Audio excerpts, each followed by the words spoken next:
Ախալքալաքում կրկին հնարավոր է հանձնել վարորդական իրավունքի գործնական քննությունը։ Մարտի 20-ից ներքին գործերի նախարարության սպասարկման գործակալության Ախալքալակի բաժանմունքում մեկնարկել է վարորդական քննության գործնական փուլը։ Մինչ այս մեր բնակիչների համար վարորդական իրավունք ստանալու քննությունները դարձել են խնդիր, քանի որ տարբեր պատճառներով նրանք չեն կարող հանձնել քննություն։ Իսկ սրանից հետո թե ինչպես կընթանա այն դեռ պարզ չէ։ Դա ճիշտ հարց տվեցիր Տիգրան ջան, որովհետև եթե այստեղ մեր մոդիկ տեխնոլոգիան լինա,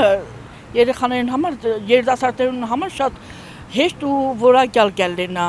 որովհետև հիմիկվա երիտասարդությունները վախենան ճանապարհը ծախսը, ամեն ինչ գիտեն, քշելը, հարցերին պատասխանը, եզրափականը, ամեն ինչ կասենք, բայց իրենց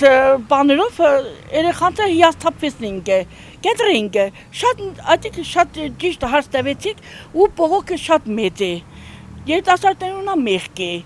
ամեն անգամ ինչքան փող մուծեն որ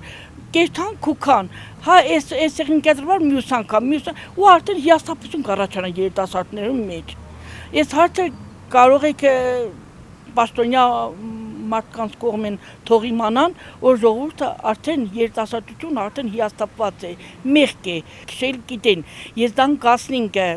հարցերին պատասխան նորմալի պատասխանինք, ինչու համար